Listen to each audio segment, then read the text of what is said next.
Berlín, 2017. Una caja de madera llega a la embajada de Japón. En su interior, un cráneo humano. Extraído de un cementerio en la isla norteña de Hokkaido a finales del siglo XIX, transportado a Alemania por una sociedad académica, catalogado, estudiado, guardado en un estante, y luego olvidado durante más de 100 años.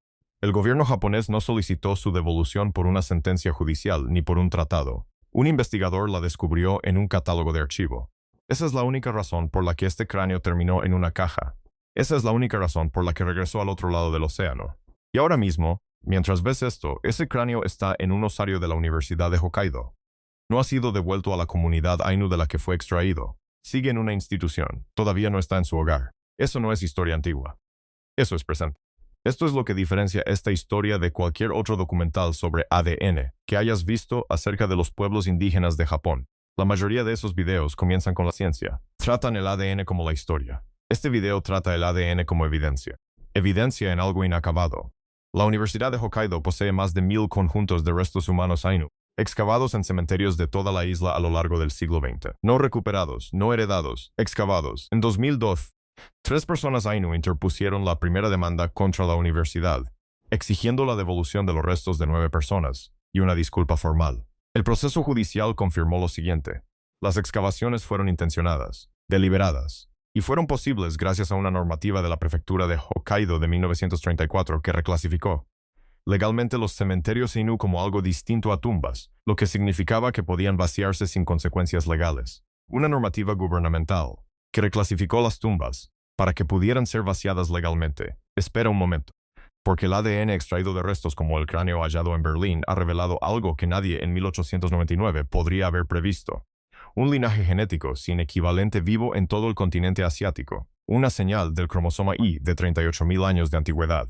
Y el Estado japonés dedicó 125 años a intentar clasificar como extintos a los pueblos que lo portaban. Si alguna vez te has preguntado dónde se esconden los linajes humanos más antiguos e ininterrumpidos de la Tierra, no la respuesta de los libros, sino la verdadera, suscríbete. Porque lo que estamos a punto de descubrir va mucho más allá de lo que la mayoría de la gente ha estado dispuesta a explorar. Antes de continuar, quiero saber algo, y lo pregunto sinceramente. Déjalo en los comentarios. ¿Desde dónde estás viendo esto ahora mismo? Y si tienes alguna idea de tus raíces ancestrales, aunque sea una simple intuición, escríbela también.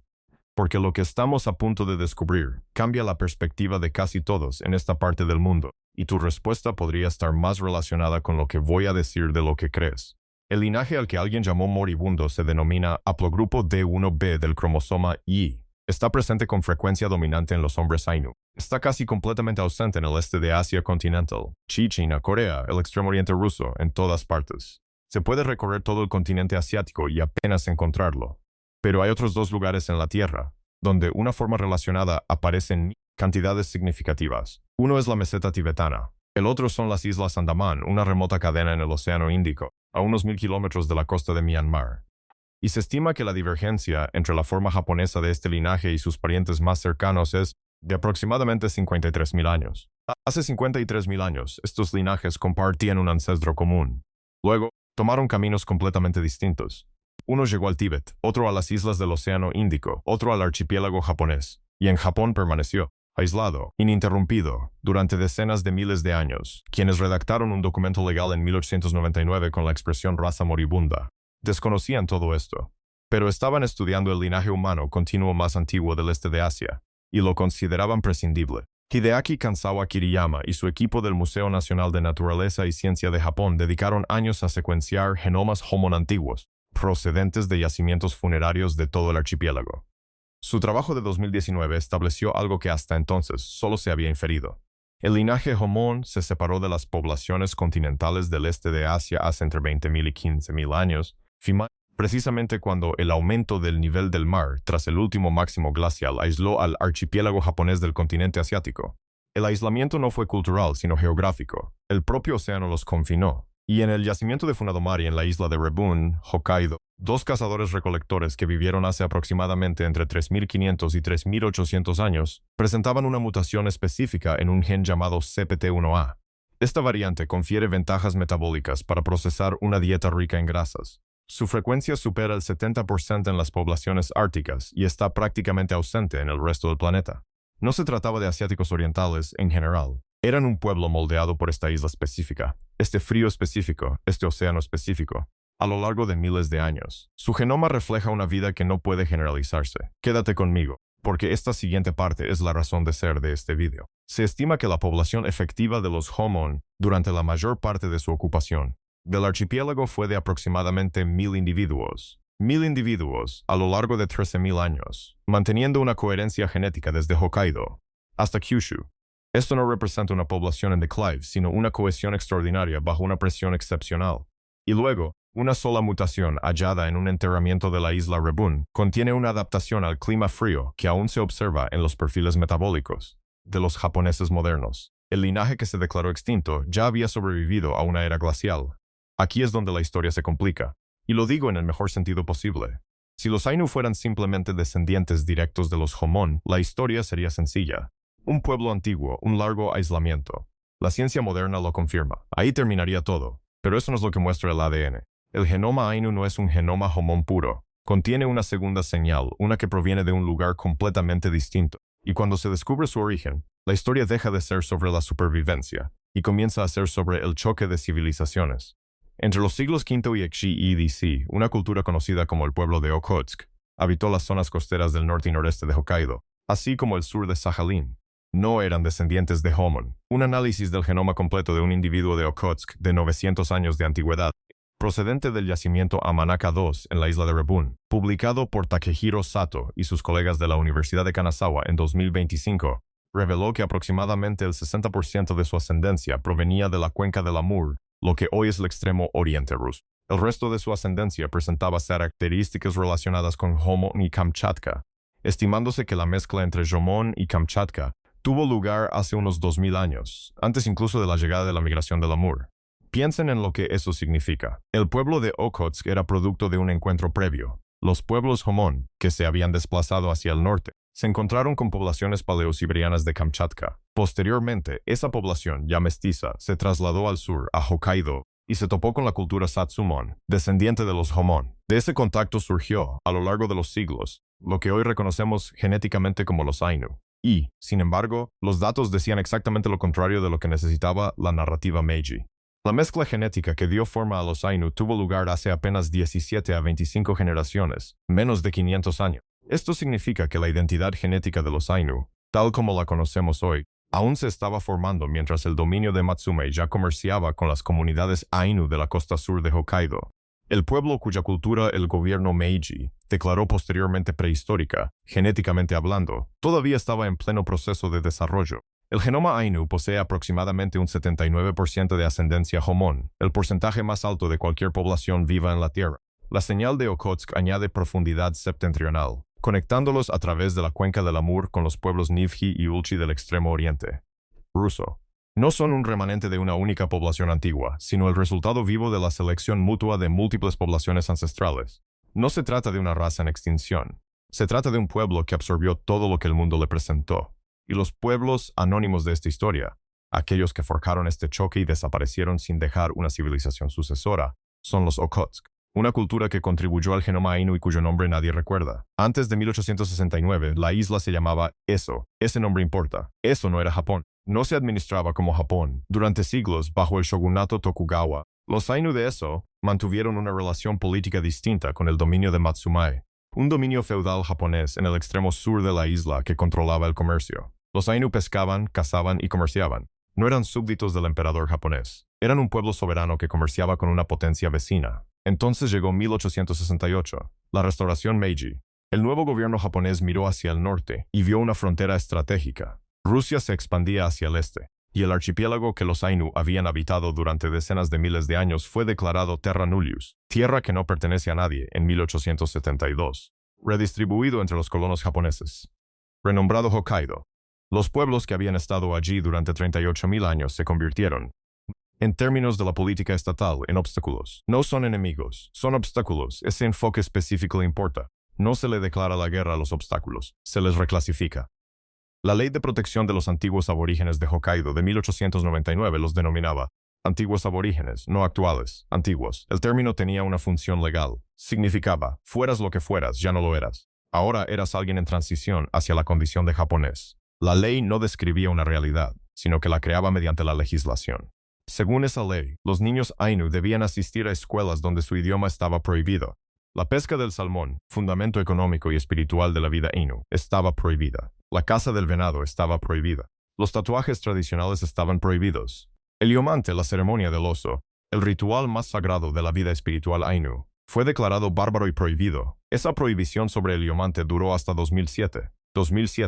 Y el idioma. El idioma Ainu no tiene parientes conocidos en ninguna parte del mundo. Es un aislado lingüístico, sin conexión con el japonés, con las lenguas tungúsicas del Amur, con ninguna familia lingüística conocida en la Tierra.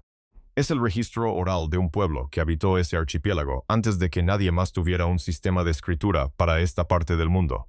La ley de 1899 lo prohibió en las escuelas. El costo social que generó fue tan significativo que los padres Ainu dejaron de enseñárselo a sus propios hijos, no porque quisieran, sino porque habían aprendido el precio que pagarían por hablarlo. En la actualidad, quedan menos de 15 hablantes nativos de Ainu. Todos ellos tienen más de 60 años. Esto no es un pasado lejano. La última generación de hablantes fluidos está viva ahora mismo.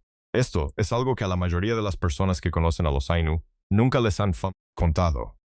La frontera genética y los japoneses continentales no es un gradiente gradual, sino una línea. Una marcada discontinuidad que se observa en todos los análisis genómicos de la estructura poblacional japonesa, en un análisis de componentes principales. La visualización estándar que utilizan los genetistas para mostrar cómo se agrupan las poblaciones. Los Ainu se sitúan aparte, no ligeramente aparte, sino claramente aparte. Se agrupan con los genomas de referencia Homon. Los japoneses continentales se agrupan entre los Shomon y las poblaciones del este de Asia continental, lo que refleja la mezcla genética Yayoi que remodeló el acervo genético del archipiélago hace aproximadamente entre 1700 y 2200 años. La migración Yayoi, agricultores de arroz procedentes principalmente de la península coreana, constituye el evento de ascendencia dominante en la genética japonesa moderna. Redujo la ascendencia Homon en la población japonesa continental a entre un 13% 20% según la región. Los Ainu, 79% Homon. La ola continental que recorrió el resto del archipiélago prácticamente se detuvo en ellos. Y ahora viene la parte que te conecta con esto, y lo digo literalmente, no metafóricamente. En 2024, Shigeki Nakagome, del Trinity College de Dublín, trabajando con datos de biobancos de más de 171,000 participantes japoneses, publicó un estudio en Nature Communications que confirmó algo extraordinario. El legado genético Homon no es inerte, no permanece latente en un genoma sin hacer nada. La ascendencia Jomon está asociada con un índice de masa corporal elevado en las poblaciones japonesas modernas. Las adaptaciones metabólicas al clima frío que presentaban aquellos cazadores-recolectores de la isla Rebun hace 3.800 años siguen, influyendo en la salud de las personas que viven hoy en día. Esto no es solo historia antigua. Esto está en tu ADN ahora mismo. Si tienes algún linaje de Asia Oriental, si tu familia tiene raíces en esta parte del mundo, una parte de lo que estamos describiendo ya está dentro de ti. Los Jomon no desaparecieron con la llegada de los Yayoi. Fueron absorbidos. Su genoma se integró en una población que ahora cuenta con más de 100 millones de personas. Es posible que lleves un rastro del linaje continuo más antiguo de Asia Oriental sin siquiera saber cómo identificarlo.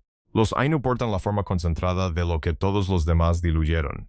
Eso es lo que los investigadores del gobierno Meiji tenían en mente cuando escribieron raza moribunda en sus artículos académicos. Un genoma con 38 años de antigüedad, portador de adaptaciones al frío que aún se manifiestan en datos metabólicos modernos, que conserva un haplogrupo que conecta a 3 de las poblaciones humanas más aisladas del planeta. Y su conclusión científica oficial, fue que esta población no tenía futuro viable y debía ser absorbida. La guerra inconclusa aquí no es militar, es la que se libra entre lo que la ciencia realmente dice y lo que el Estado necesitaba que dijera. Y esa guerra no ha terminado. Los datos genómicos están de un lado. El osario de la Universidad de Hokkaido está del otro. Quiero hacer algo incómodo por un momento. Quiero presentar los argumentos más sólidos posibles a favor de la otra parte, porque merece la pena hacerlo, y porque para destruirla correctamente primero hay que construirla correctamente. El argumento es el siguiente. La Ley de Protección de los Antiguos Aborígenes de Hokkaido de 1899 no fue concebida con mala intención. Los funcionarios Meiji que la redactaron comprendieron que estaban abordando un problema real de bienestar social. Las comunidades Ainu de finales del siglo XIX se enfrentaban al colapso económico. Sus territorios tradicionales de caza y pesca estaban siendo colonizados por inmigrantes japoneses. Sus redes comerciales se estaban desmoronando y su población disminuía. La ley les asignó tierras y les proporcionó escuelas. En el contexto de la administración colonial del siglo XIX, esto se consideraba una forma de gobierno progresista. Incluso la palabra protección no tenía connotaciones cínicas para todos los que la utilizaban, y la investigación científica, realizada sobre los restos Ainu, por perturbadores que fueran los métodos, produjo conocimiento real. La comprensión genómica que ahora tenemos de la ascendencia Homon, de la distribución del haplogrupo D1b, de la mezcla genética de Okhotsk. Parte de esos datos fundamentales provienen del trabajo realizado con restos conservados en universidades japonesas. El conocimiento existe, es real. Ha contribuido a una comprensión más amplia de la historia de las poblaciones de Asia Oriental, lo que beneficia a investigadores y comunidades de toda la región. Y por último, los Ainu siguen aquí. Un pueblo que el Estado declaró extinto en 1899 está presente en Hokkaido hoy en día. Sus proyectos de revitalización lingüística existen. Sus derechos legales fueron reconocidos formalmente por el gobierno japonés en 2019. El intento de erradicarlos fracasó, y quizás, según este argumento, esa supervivencia parcial sea en sí misma prueba de que las políticas no fueron totales. Esa es la versión más contundente de ese argumento. Ahora bien, esto es lo que realmente demuestran las pruebas. Las tierras asignadas bajo la ley de 1899 eran parcelas agrícolas marginales. Las mejores tierras ya habían sido transferidas a colonos japoneses antes de la aprobación de la ley. Las escuelas impartían educación en un idioma que no era el de los estudiantes, diseñado específicamente para interrumpir la transmisión del conocimiento Ainu. La investigación científica se llevó a cabo sobre restos extraídos bajo una normativa provincial que había reclasificado deliberadamente los sitios de enterramiento Ainu como no tumbas para legalizar su excavación. No se solicitó consentimiento porque el marco legal se había construido para hacerlo innecesario, y el conocimiento producido. Los investigadores que publicaron La raza en extinción trabajaban con los mismos restos. La ciencia se utilizó durante décadas para justificar la política. Las mismas instituciones produjeron tanto el daño como, posteriormente, la refutación del mismo. Los Ainu no siguen aquí porque las políticas fracasaron. Siguen aquí porque es más difícil eliminar a los seres humanos de lo que las leyes prevén. Cosas distintas. Una es el resultado de una política. La otra, un acto de supervivencia que se produjo a pesar de ella, no gracias a ella. He aquí la variable que falta en todas las versiones de este argumento que califican la ley de 1899 como desacertada pero bien intencionada. El reglamento de la prefectura de Hokkaido de 1934 que reclasificó las tumbas Ainu. Dicho reglamento no surgió por casualidad. Alguien lo redactó, alguien lo firmó, alguien lo aplicó, y los restos exhumados en virtud de él siguen hoy en depósitos universitarios. No porque nadie se haya percatado, sino porque aún no se ha establecido el marco legal para su devolución, comunidad por comunidad, con la repatriación completa a sus lugares de origen. Esto se relaciona directamente con algo que vimos en nuestro último video. ¿Cómo se utiliza la evidencia genómica a posteriori para reinterpretar lo que un Estado le hizo a un pueblo? Si lo viste, sabes exactamente a qué me refiero. Deja en los comentarios si crees que el hecho de que la ciencia llegue tarde cambia algo sobre el peso moral de lo sucedido. Quiero saber tu opinión, porque en esta siguiente parte es aún más difícil apartar la vista. Ahora llegamos a la parte de esta historia que he estado preparando desde el primer fotograma. Las universidades japonesas que dedicaron el siglo XX a excavar yacimientos funerarios Ainu, que publicaron artículos argumentando que los Ainu eran una raza en extinción destinada a la absorción biológica en la población japonesa. Esas mismas instituciones utilizando esos mismos restos, o restos exactamente iguales, produjeron la evidencia genómica que ahora hace que ese argumento sea científicamente indefendible. Piensa por un momento en la estructura de esa oración. La prueba de que los Ainu nunca fueron como afirmaban sus detractores se extrajo de los cuerpos que el proyecto de borrado recolectó. El instrumento del daño se convirtió involuntariamente en el instrumento de su propia refutación. Noboru Adachi y sus colegas de la Universidad de Tohoku publicaron su análisis del ADN mitocondrial antiguo de los Ainu en el American Journal of Physical Anthropology en 2018. Sus hallazgos confirmaron algo que trabajos anteriores habían sugerido pero no resuelto. Las características genéticas de los Ainu se basan en una base Homon de Hokkaido, con una posterior influencia del norte a través de la cultura Okhotsk de la región del Bajo Amur. Los Ainu no son una versión degradada o absorbida de otra población. Son el linaje Homon primario en su forma más preservada, con una profunda influencia del norte de Siberia que acentúa aún más su singularidad. Y luego está esto: el modelo de doble estructura de la historia de la población japonesa. El marco académico estándar que sostenía que los japoneses modernos se formaron mediante la mezcla de poblaciones Homon y Yayoi, con los Ainu como un caso atípico marginal, ha sido revisado. Estudios recientes de genoma de alta cobertura de múltiples yacimientos Homon estiman la ascendencia Homon en los japoneses continentales en aproximadamente un 20%, sustancialmente superior a la estimación anterior del 13%. La contribución Homon al genoma japonés moderno es mayor de lo que se reconoció oficialmente durante la mayor parte del siglo XX. Las instituciones que sostenían que los Homon estaban siendo absorbidos, que los Ainu eran el último vestigio de un linaje en extinción, subestimaban la contribución de los Homon a la misma población con la que comparaban a los Ainu. He aquí la verdad invertida. La narrativa de la raza moribunda exigía que los Homon estuvieran desapareciendo. Los datos genómicos muestran que el linaje Homon está presente en más de 125 millones de personas vivas, con menor concentración en los japoneses continentales, con alta concentración en los Ainu, y en los perfiles metabólicos e índices de masa corporal de personas que desconocen que su antepasado pasó un invierno en la isla Rebun hace 3.800 años alimentándose de grasa de foca. El linaje no murió, se propagó, se diluyó en algunas direcciones, se concentró en otras. Y el lugar donde más se concentró fue precisamente la comunidad que alguien decidió llamar Antigua. Eso no es una ironía poética, es un hallazgo forense. En 2024, el gobierno japonés reconoció oficialmente a los Ainu como pueblo indígena. Este reconocimiento tardó hasta 2019 en plasmarse en la ley, 120 años después de que otra ley hubiera borrado legalmente dicho estatus. El Museo Nacional Ainu de Upopoi abrió sus puertas en Shiraoi, Hokkaido, en julio de 2020. Es un museo nacional, un espacio cultural formal. La lengua está presente en los letreros, se representan las ceremonias. Cerca se encuentra un monumento conmemorativo para los restos Ainu, recopilados de universidades de todo Japón. En ese monumento conmemorativo es donde se encuentran actualmente los restos, consolidados, no repatriados, no devueltos a las comunidades y lugares de origen de donde fueron extraídos, porque ese proceso, comunidad por comunidad, cementerio por cementerio, está incompleto. Se han documentado aproximadamente 1.600 conjuntos de restos óseos Ainu en 12 universidades japonesas. El marco legal e institucional para su devolución completa y directa a las comunidades de origen aún no existe en su totalidad. El centro de Upopoi se construyó en parte como un lugar donde pudieran conservarse mientras se desarrollaba dicho marco. Algunos miembros y defensores de la comunidad Ainu consideran que el centro es un paso importante. Otros lo ven como una forma de aparentar repatriación sin completarla. Ambas cosas pueden ser ciertas al mismo tiempo. Aquí está el trauma heredado en estos datos, y me refiero a ello en el sentido genómico más específico. Takehiro Sato y sus colegas de la Universidad de Kanazawa, en su análisis de 2025 de los primeros genomas de Okhotsk, identificaron datos de tipificación HLA en un individuo que mostraban un alelo asociado con un riesgo elevado de artritis, y observaron que la hiperostosis, la afección asociada con ese alelo, era visible en los restos óseos que estaban analizando. El genoma aportaba el riesgo. Los huesos mostraban la consecuencia. Un marcador de enfermedad en el ADN de una persona que vivió hace 900 años, visible en la evidencia física de lo que sufrió su cuerpo, estudiado en un laboratorio en 2025.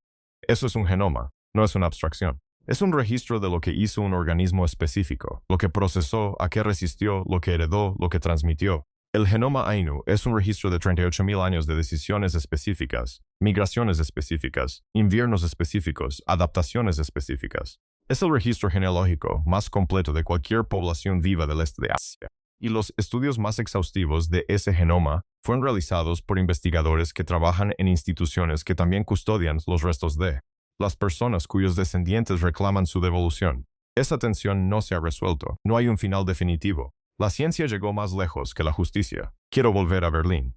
No me refiero al cráneo en sí, sino a lo que representa, porque hay algo en la estructura de esta historia que creo que merece la pena analizar antes de terminar. Una persona fue enterrada en Hokkaido. En algún momento del siglo XIX, esa tumba fue descubierta por alguien vinculado a una institución académica europea que comprendió el interés científico de los restos Ainu. La persona fue exhumada legalmente bajo un marco legal establecido para tal fin y transportada a Alemania, donde fue catalogada y estudiada, para luego ser archivada una vez finalizado el proyecto. 30 años después, un investigador que revisaba un catálogo antiguo se percató de la entrada y la marcó. El cráneo fue devuelto en una caja de madera y depositado en una instalación de la misma universidad que albergaba más de 1.000 restos Ainu. Esa no es una historia sobre ciencia. Es una historia sobre lo que sucede cuando un grupo de personas tiene el poder institucional para decidir que los muertos de otro grupo no les pertenecen. Y aquí está la clave del ADN. Al ADN no le importa nada de eso. El ADN de un cráneo extraído de un cementerio de Hokkaido y conservado en Berlín durante 100 años contiene exactamente la misma información que si El cráneo nunca hubiera sido alterado, el haplogrupo no cambia. Las antiguas adaptaciones al clima frío no se degradan. El linaje de 38 años no se acorta. El genoma es indiferente al crimen que lo preservó para su estudio. Pero no somos indiferentes. Y eso es algo que la ciencia no puede resolver y que nunca fue diseñada para resolver. Es posible que alguien que esté viendo esto ahora mismo sea portador del haplogrupo de un B y no lo sepa. Puede que haya alguien con ascendencia japonesa, continental, ryukyuana u okinawense, que tenga un 15% o un 20% de ascendencia jojomon y nunca haya tenido un nombre para esa parte de su genoma. Puede que haya alguien del extremo oriente ruso cuya ascendencia Nivki o Ulchi lleve la señal de Okotsk que también está presente en los Ainu. Los linajes de esta historia no se limitan a una sola comunidad. Se distribuyeron a través de migraciones que aún estamos cartografiando. Lo que pertenece exclusivamente a los Ainu es el derecho a decidir qué sucede con sus antepasados. Ese derecho no ha sido devuelto por completo. La ciencia que demostró que los Ainu nunca fueron como afirmaban sus detractores se extrajo de huesos, que aún se conservan, en cantidades significativas en depósitos universitarios. El conocimiento genómico es completo. La repatriación, no. Menos de 15 personas vivas hoy hablan la lengua que fue transmitida por el mismo linaje durante 38.000 años, antes de que una ley prohibiera su enseñanza a los niños. El cráneo que regresó de Berlín en una caja de madera se encuentra actualmente en la Universidad de Hokkaido. Según el rector, se le está custodiando con sumo cuidado y se le tratará con dignidad hasta que el pueblo Ainu decida su lugar de descanso final. El pueblo Ainu ya conoce su lugar de descanso final. Siempre lo han sabido.